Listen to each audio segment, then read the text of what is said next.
ecological study, we have the population as unit of study.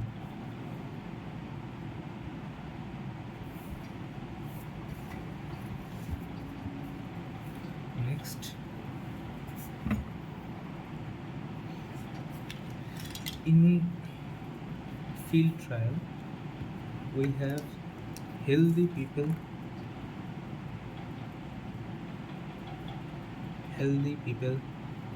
as unit of study. In randomized case, in randomized control trial, we have patient.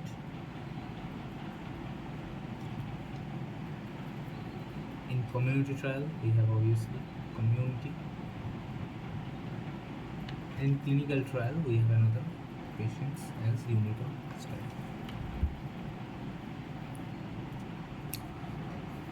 Next comes what is the estimation of disease risk in a case control study. So the steps involved are selection, matching, measurement, and analysis.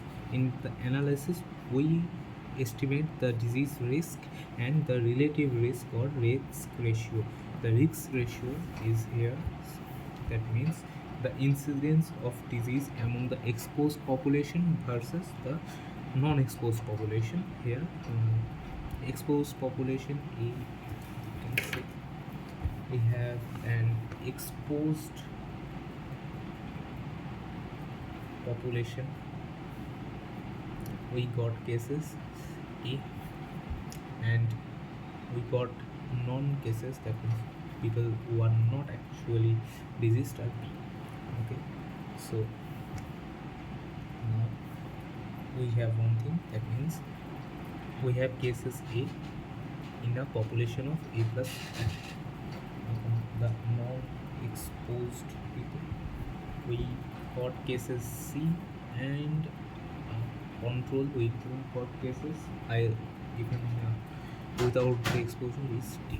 So we got cases by total population C plus D, and the risk, relative risk is relative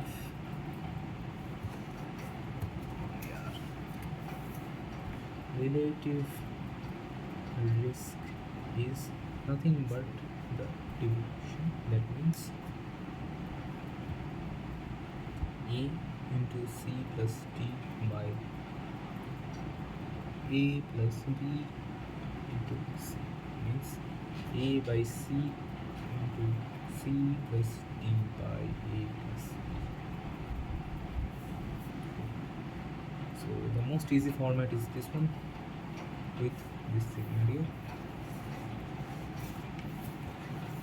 Next, describe the salient features of different types of time trends in disease occurrence with suitable examples. We have already done that. What are the different possible changes that you should keep in mind interpreting time trends? So the possible changes are, first one is diagnostic criteria. If the criteria changes, then reporting changes. Examples: autism spectrum disorder led to an increased rate in reported cases. Next is the reporting practice over the time. The surveillance increase better and awareness increases. The population demographics: in aging population, they are more certain to diseases, more susceptible to diseases. Environmental factors: mosquito-borne diseases increases when the climate changes. Healthcare access: with better healthcare facilities, the diagnosis is earlier and treatment is possible. Treatment options: hepatitis C is cured due to antiviral drugs. The lifestyle factors: sedentary lifestyle increases the incidence of obesity and diabetes. Vaccination rates decrease, measures is decreased due to vaccination. Next, classify the different types of epidemiological studies. We have done that. Briefly describe the steps and method of analysis while you can ascertain the role of oral contraceptive pills for the supposition of deep vein thrombosis among females. So, it is a case control study. So, the study conduct fast. So the steps are: first, defining the study population, then selection of cases, selection of controls, then matching them and developing a data collection tool, then measurement of the exposure, analysis and interpretation. Okay, so at first we'll define a study population of women of reproductive age using a contraceptive method that developed DVT, deep vein thrombosis, and those who didn't in the same hospital. That means in a same population. Next, selection of cases. That means people suffering from deep vein thrombosis from a hospital or medical record.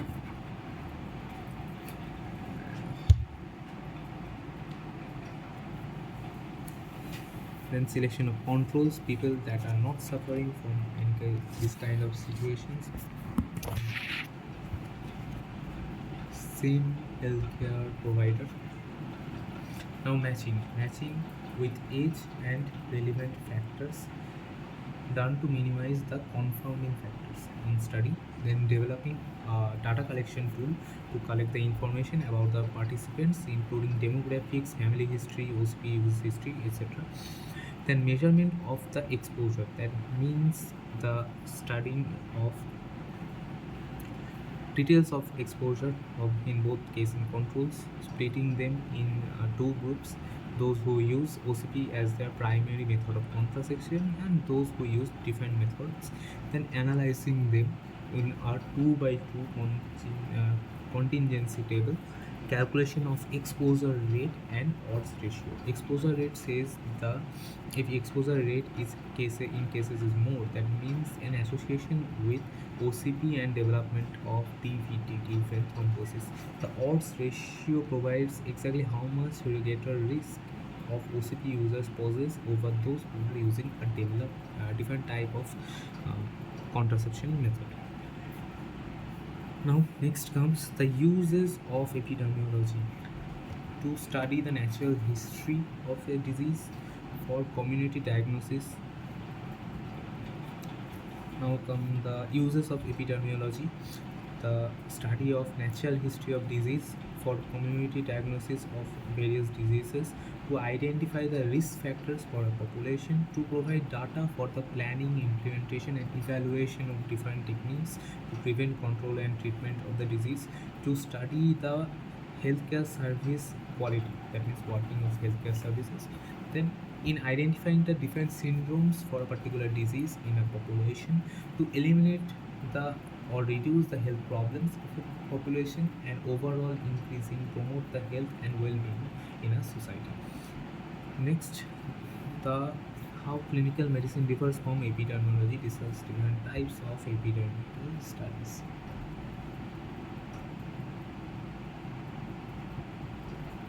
Okay.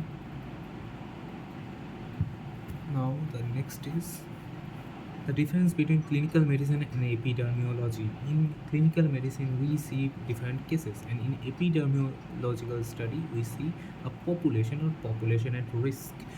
Now, in clinical medicine, an individual patient comes to us. In epidemiological study, we study the entire population. Only sick individuals are studied here. Sick and healthy both are studied.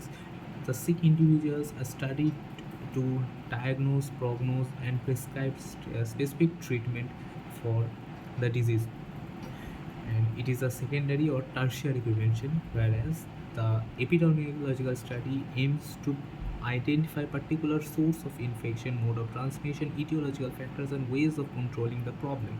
Continues with the follow-up. It is a primordial or primary prevention. In case of clinical medicine, the patient comes to the doctors, whereas the epidemiological study investigator goes out in the community. It is a biomedical concept, it is a biostatistical concept. In clinical medicine, we finally get lab reports and prescriptions. In epidemiological study, we finally got tables and graphs. Clinical medicine is quick and short, whereas epidemiological study is sustainable and long. Now come to the cohort study and indications of cohort study. We will do a cohort study when there is good evidence of an association between exposure and cases that is supported from clinical observation and case control studies. Next, when there is ample amount of funds available, when the exposure is rare but incidence of disease is high, for example, exposure to toxic agents and exposure to X-rays. When attribution of study population can be minimized, we will do the cohort study. Okay. Next comes the advantages of cohort study. Now, the advantages of cohort study are we can calculate the incidence, the relative risk, the dose response ratio. Then we can also study different outcomes from a related exposure. For example, smoking and lung cancer can also show the association smoking with coronary heart disease, CAD, peptic ulcer, and cancer in esophagus. Also, the various kinds of biases can be minimized, like misclassification of individuals into exposed and non-exposed groups. The steps of case control study: defining population selection, case control, matching, measurement, and analysis, already done. Next, how are epidemiological studies can be classified? Briefly describe the steps of case control study and find out the association between lung cancer and smoking. The lung cancer and smoking, you can see first defining of study population, selection of cases, selection of controls, matching of them, developing a data collection tool, measurement of exposure, analysis, and interpretation. In defining the study population, we have seen individuals who have been diagnosed with lung cancer with those who are receiving treatments, and individuals without lung cancer who are receiving healthcare services in the same setting, that means in the same population. Individuals without lung cancer who are receiving also healthcare services from the same case healthcare setting, that means selection of cases, people with suffering with lung cancer, selection of controls not suffering from lung cancer, then matching with them with similar demographic profile, that means age and other relevant factors, to minimize the confounding factors of the study. Developing a data collection tool to collect information about the participants, like demographics, smoking history, family history, occupational exposure, etc. Then measurement of exposure by details of exposure, and there are by applying the same technique, exposure is measured by calculation of number of cigarettes smoked, duration of smoking, age of starting smoking, and pack years. Analysis in 2 by 2 contingency table. Exposure rate is calculated, odds ratio is calculated. Interpretation: exposure rate in cases is more suggests that there is a direct correlation between smoking and developing lung cancer, whereas the odds ratio provides exactly how much greater risk the smokers possesses over those who are not smoked in their life. Like me. Give me the step-by-step description of how conduct a descriptive cross-sectional study to assess the extent of overweight and obesity among medical students of your institution. So, selection of topic is already mentioned in the problem. Then write the entire question. Review of literature to have an idea of the magnitude of overweight and obesity among the medical students, to have an idea about the socio-demographic distribution of the problem. That means simply just studying about overweight, obesity, and other socio-demographic distribution of the problem. Defining the objectives of study to study the socio-demographic characteristic of study participant. Then, after studying the socio-demographic situation of the participants, we will associate the overweight and obesity with that socio-demographic profile, and to calculate the prevalence of overweight and obesity among the participants. Preparation of GNAT chart. Week 1 briefing, topic selection, protocol preparation. 2 data collection. 3 data analysis. And 4, project preparation and report writing. Method of study. Type of study is a descriptive type of observational study. Study design, cross-sectional study. Study area, not only medical college. Study period 4 weeks. Study population, all medical students in the institute. Inclusion area criteria, all students are studying in the same institute. Exclusion criteria, students who did not give consent. Sampling size 800, 200 for each year. Sampling technique, all students were part of the study, so no sampling technique was done. Study tools, pre-designed, pre-tested, structured schedule containing socio-demographic variables, weighing machine and measuring tape. Study technique, face-to-face interview, anthropometrics measures that weight, height, BMI, waist to hip ratio. Collection of data, the schedule is described to the students at the end of the lecture class to let them fill. Height and weight are exposed. Data analysis, data entry and compilation are done using Google Form. Data analysis is done using Google Form and Epidemiology. Association of overweight and obesity with the co-varieties is done by chi-square test with p-value being 0.05 for statistical significance. Data preparation, the descriptive statistics are presented in tables. Report writing, a detailed report is prepared and submitted. It is not at all necessary because we have done it in another project. Next, as a 6th semester student, you are required to conduct a research project on prevalence of hypertension among the medical students of your institute in a period of 3 months. Write the type and design of epidemiology study you will adopt. Describe in brief the steps of the study. So we'll do here a cross-sectional study. Type of epidemiological study will be descriptive type observational study. Same thing will happen. Selection of topic, literature, studying literature, defining objectives, preparation of GNAT chart, starting methodology, then study tools, study technique, collection of data, data analysis, data presentation and report writing. Next comes the population attributable risk. Population attributable risk part is the incidence of disease in the total population minus the incidence of disease among those who are not exposed to a suspected causal factor. Is calculated in this situation. Incidence in total population minus incidence among non-exposed population by incidence in total population. That means 1 minus incidence among non-exposed by total population. Uses of population attributable risk, it provides an estimate to amount of which the disease could be reduced in that population if the factors are eliminated. The measures of potential impact of control measures in population is relevant to decision in public. So population attribution risk, it provides the estimate by which the disease could be reduced and measures the potential impact of a control measure. Next, triple blinding in epidemiological studies. So blinding is a measure in randomized control trials, that means RCT, randomized control trials, to reduce the detection and performance bias. Blinding refers to the process of hiding information to the people they were involved in the randomized control trials. Triple blinding occurs at 3 levels, that is subject level, observer level and evaluator level.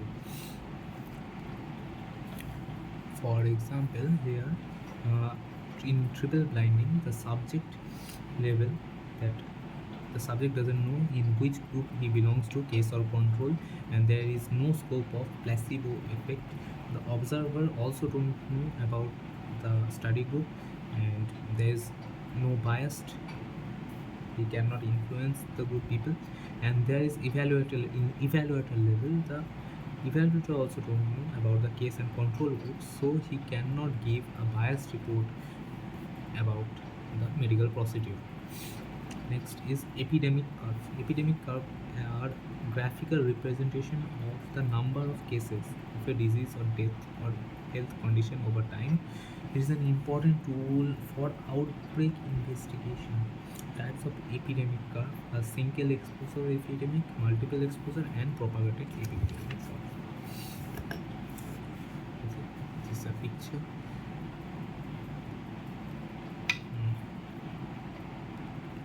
Now comes to the uses of epidemic curves. It gives a visual representation for the unpowered people like the officials and to the public. Then also we can get the assess the rate of disease transmission. A steeper curve means a rapid disease transmission. Also, the officials can make planning like increasing surveillance, contact tracing, isolation, or vaccination. We can also assess the effectiveness of the planning and methods. We can also predict the course of the outbreaks, like moti goti of the outbreak. Then we can monitor the progress of the goal over the time. That means the same point over repeated. And the limitation is same thing repeated over 3 times. That is, we cannot detect the underlying causes or the characteristic of the population, and the usefulness also depends on the quality and completeness of the data. It does not reflect the current stage because there is a time lag between the reporting and diagnosis, symptoms reporting and diagnosis. It does not also provide the underlying social, economic, and environmental factors that may contribute to the outbreak. It does not also give the underlying causes of the outbreak. The same point repeated. Next is stratified sampling. Sampling is the process of selecting representative units from a total population to provide an adequate description and interference of the total population. What does it mean? So next is stratified sampling means what? That means that instead of random sampling method where non-homogeneous population is converted to homogeneous strata and units are selected from each stratum so that none of the categories are under or over represented. It provides a more representative sample than simple random sampling and provides a large it is applicable for a large non-homogeneous population.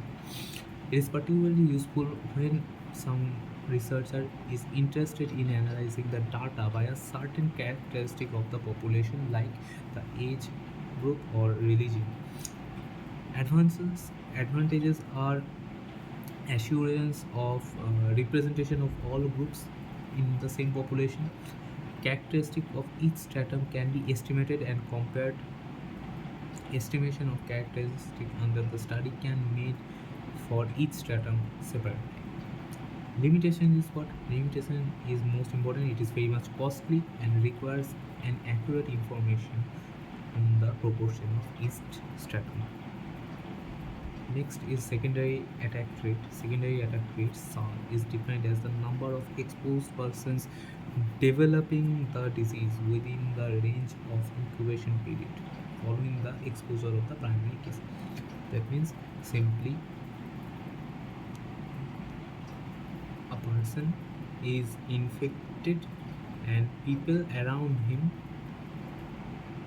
this is the primary case, and people around him also exposed with him. When they are exposed with this person, they also develop. How many of them actually developing the disease? That means the number of exposed person developing the disease. This is the simplest. Now the extra lines within the incubation period following the exposure of the secondary case. So this is the simple thing.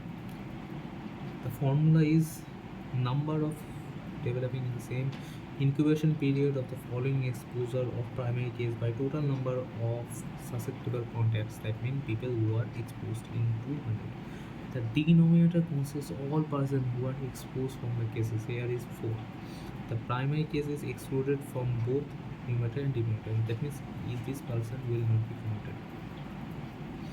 Features of secondary attack rate. It is limited in the application of infectious disease, in which the primary case is infectious only for a short period of time, like measles, chickenpox, or COVID-19. Another limitation is to identify the susceptible persons. It is feasible only in diseases with history can be used as a basis for identification cases like chicken measles and chickenpox.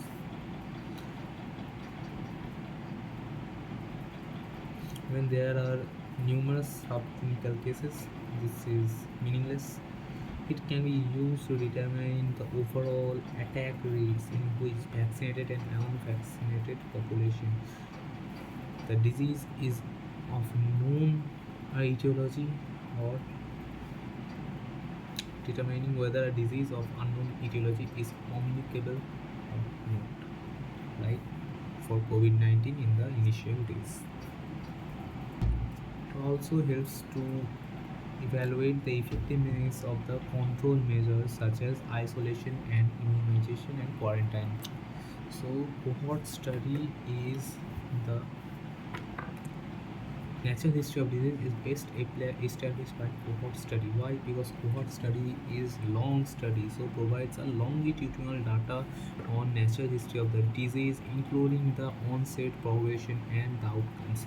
It identifies the risk factors, determines the disease incidence and prevalence, control for it also designed to control for confounding factors like age, sex, and other risk factors, which enables researchers to isolate the effects of the disease on health outcomes. It is also useful for rare diseases where cross-section study and case control studies are not done very well.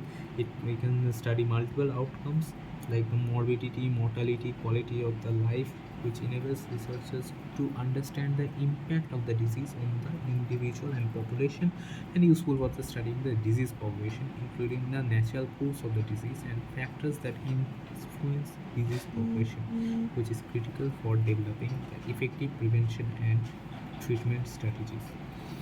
Cohort studies are not always prospective. Cohort study is a type of analytical observational study which is usually undertaken to obtain the additional evidence to refute or support the existence of an association between the suspected cause and disease. There are three types of cohort studies: prospective cohort study, retrospective cohort study, combination of retrospective and prospective cohort studies. Principle of the retrospective cohort study: the outcomes have all occurred before the start of the investigation. Investigators go back in time and select his study group from existing records of past medical or other records, traces them forward through time from a fixed date to the present. Analysis is done. Examples of retrospective study is role of arsenic in human carcinogenesis, lung cancer in uranium miners, mortality experiences of groups of physicians in relation to their probable exposure to radiation, study of association of angiosarcoma of liver to polyphenol chloride exposure (PVC) and angiosarcoma. So the examples are arsenic in carcinogenesis, lung cancer, and uranium. Physicians and radiation, angiosarcoma with PVC. Randomization is the heart of control study. So, the randomization is a statistical procedure by which participants are allocated into groups, usually called study and control, to receive or not receive an experimental treatment that can be a procedure, maneuver, or intervention.